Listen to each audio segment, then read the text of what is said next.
Namaste. Sri Ramakrishna Paramahamsa used to keep a small book which he used to keep very secretly in a small box in his room. He never used to allow anybody to see what book it was, and many of his disciples and devotees used to ask him repeatedly, "Please tell us about the book." But Sri Ramakrishna never used to oblige, except for one person. He used to often closet himself by closing the room along with Sri Narendranath, Swami Vivekananda, and he used to take out this book and expound the uh, details of this book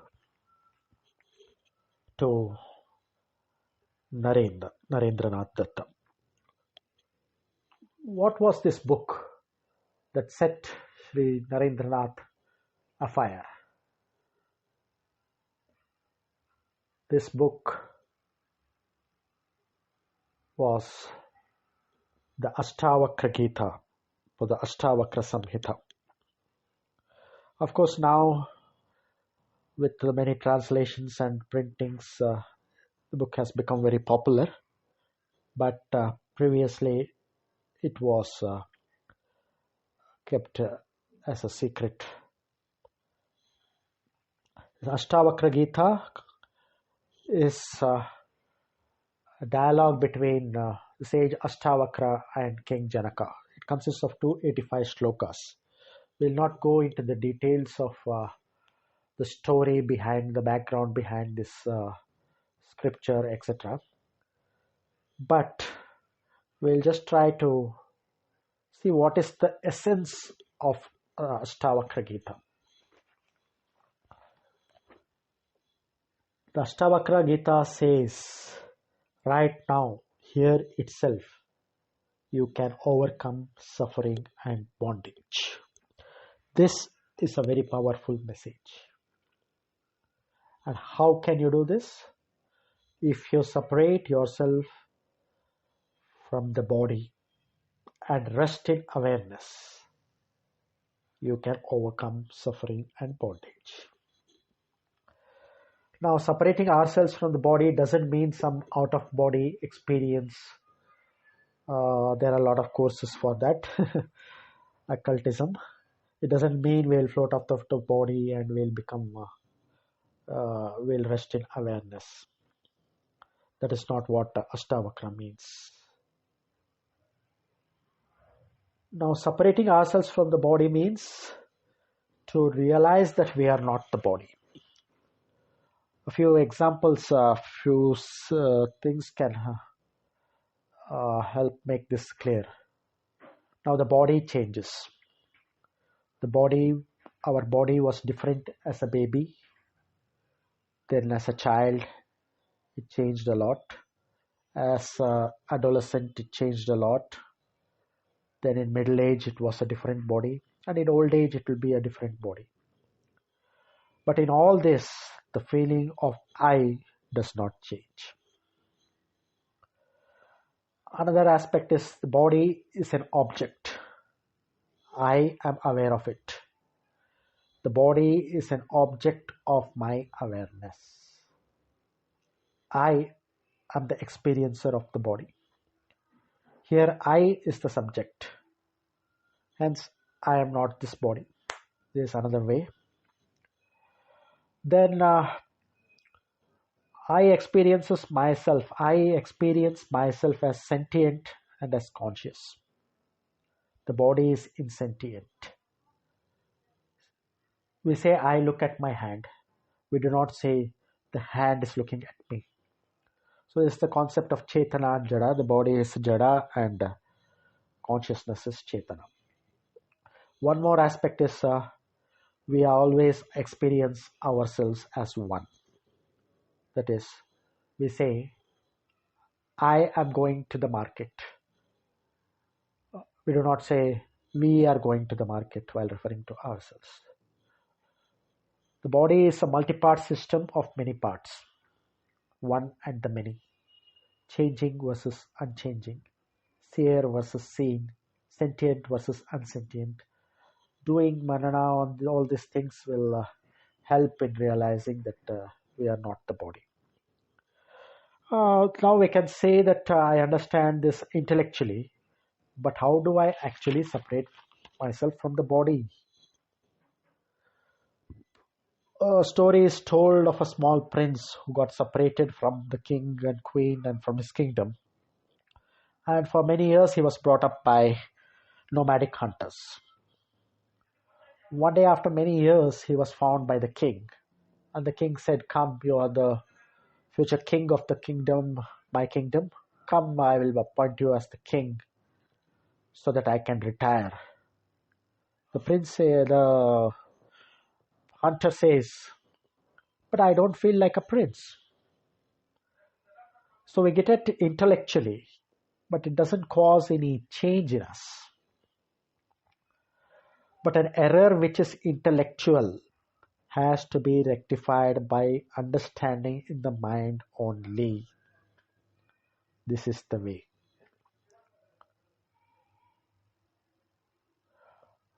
In a dream, we may see heavens, beautiful girls, eat delicious food, etc. Is the body in the dream made up of flesh and blood? No. We know that it is made up in our mind. In awareness, the body appears. Rest in this awareness. Do not rest in the body. Now it's a sort of equation. We think that I am a body with awareness. This is the general understanding. Now we can change the equation to I am awareness in which body appears and functions. I am awareness in which body appears and functions. The shift is subtle but transformative. Astavakra says, see yourself as consciousness. Asango Asi says, Astavakra, you are unattached. This refers to our Ananda nature, which is very much in the experience of everybody in the form of deep sleep, wherein awareness detaches itself from everything, from all the roles you play, husband, wife, children, all your wealth, food, desires, our Samsung S22, our glitzy cars, attachment to everything just goes off, drops in deep sleep. Now we may have a dream where we win 1 crore in the lottery in the dream. Suddenly we get up from the dream. Are we attached to this 1 crore? Are we going to cry that we lost this 1 crore? The same way we cling to the objects of the world. Objects come, they stay, they go. Contact with objects doesn't give happiness. You yourself are happiness. Nirakara Asi says Astavakra, formless you are. This refers to the Sat aspect, the existence aspect. I am an ocean of consciousness.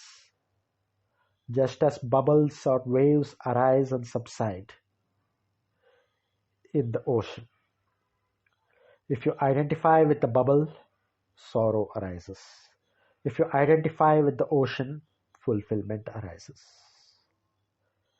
Shankaracharya says that you are the ocean of bliss, but you go restlessly after the objects which are nothing but sprays of the ocean of bliss.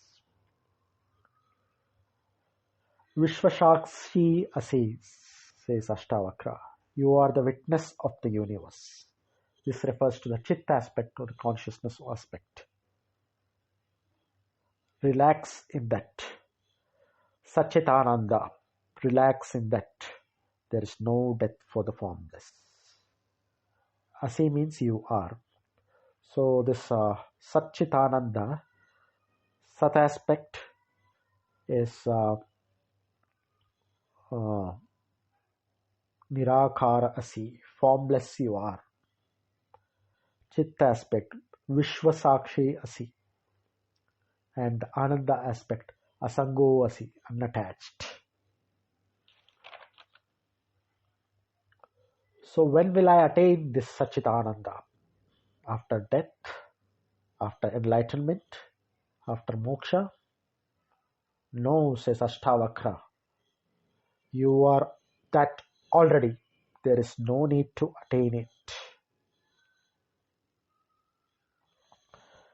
They say realization, sakshatkara, etc.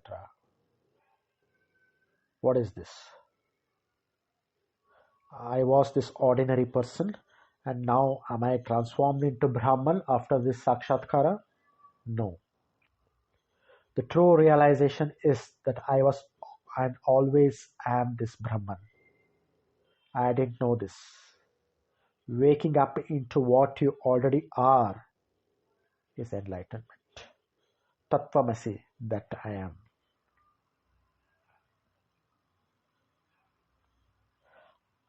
There is a story uh, told by Sri Ramakrishna Paramahamsa. A person was very poor and he was thinking of ways to make money. He was sitting in the jungle. He saw a person carrying a jar of oil with great difficulty.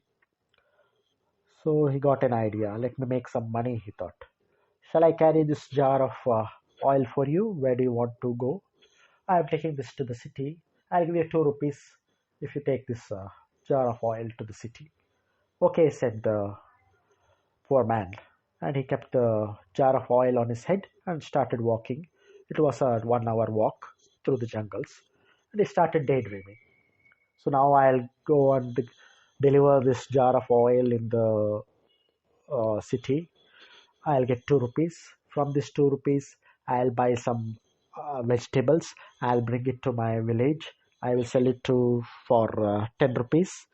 Then again next day I will go to the city. I'll buy some articles for 10 rupees, bring it to the village, sell it for 100 rupees. And after a few days, I'll have a lot of money. I'll buy a boat or ship from this and I'll go to distant islands. I will I'll make money and buy pearls and diamonds and I'll become a big trader. And as he was thinking about this, he just slips and tumbles over some stone or something, and the jar of oil falls down and breaks. Oh, what have you done? You lost my jar of oil, said that the person, the owner of the jar. Hey, what do you mean?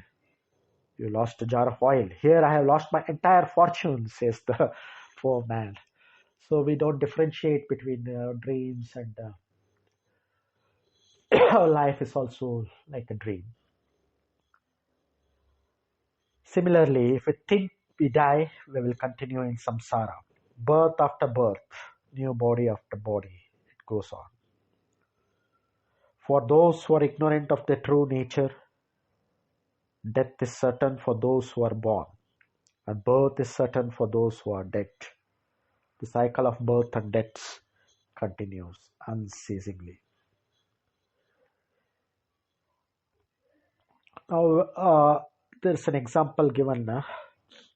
We say, suppose I say, I don't have a tongue. Through the very tongue, I am making such a statement.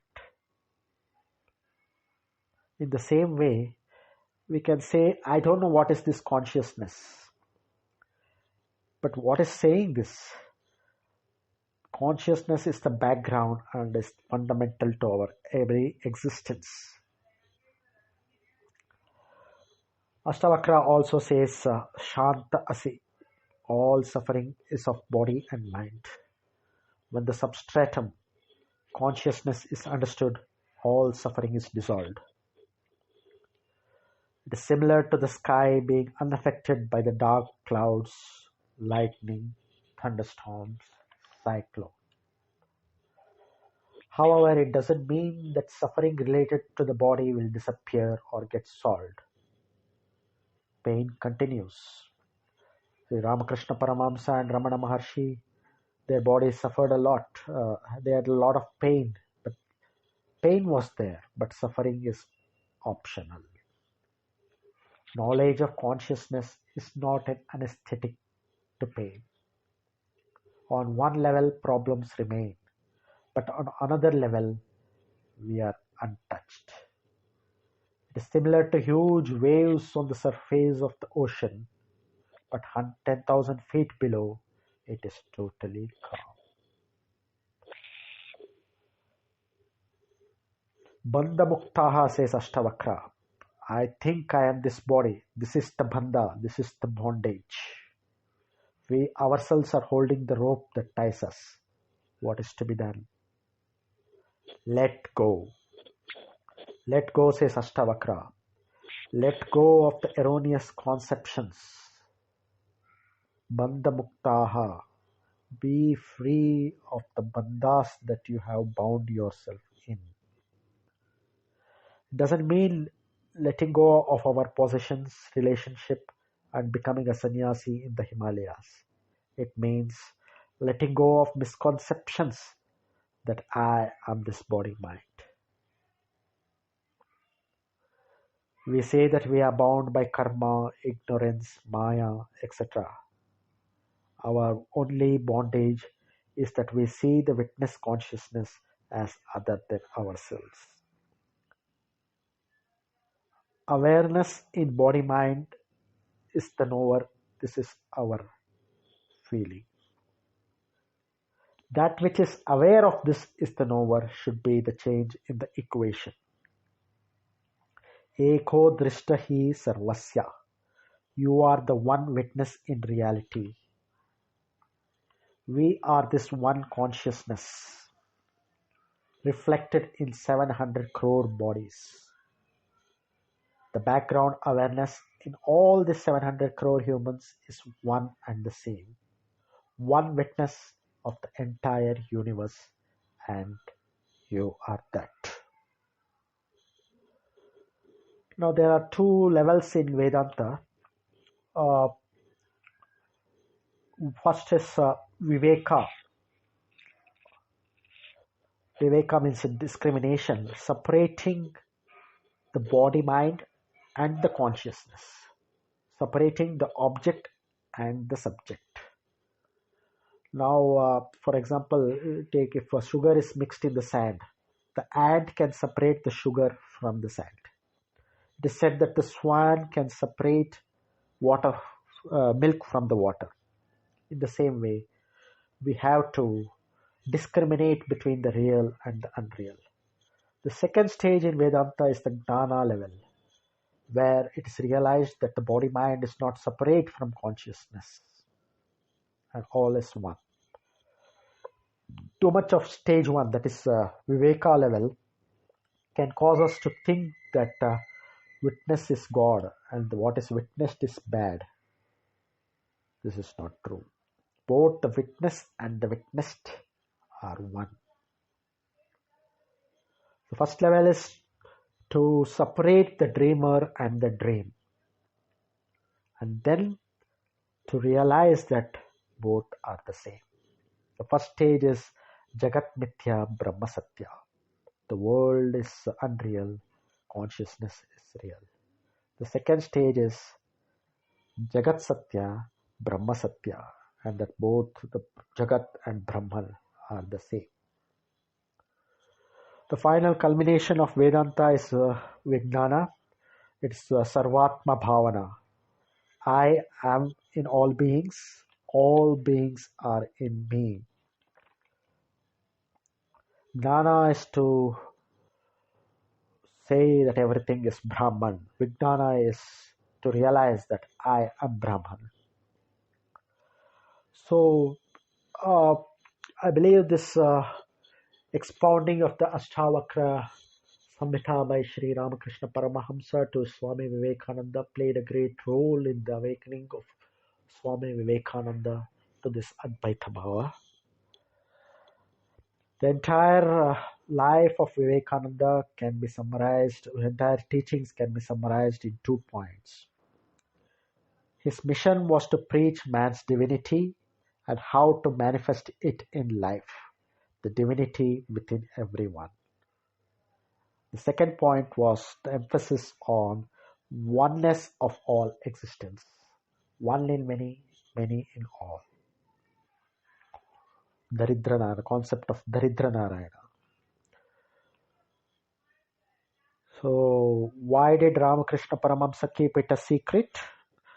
The very high teachings of Astavakra are liable to be misinterpreted as nothing is to be done. I'll just sit simply, whatever has to happen will happen. So, uh, Ramakrishna taught this only to the people who were ripe. So, Asango asi, Nirakaro asi, Vishwasakshi asi, Sukhi asi is the message of Astavakra. Finally, we can say, we can identify with the roar, the call of Astavakra. Bandha Mukto Bhavishyasi. You are free at this very moment. This is the message of Astavakra. This is the message of Sri Ramakrishna Paramahamsa. This is the message that Swami Vivekananda wanted to give to the world. Salutations to Rishi Astavakra. I am thankful to Swami Sarvapriyananda for the understanding of this.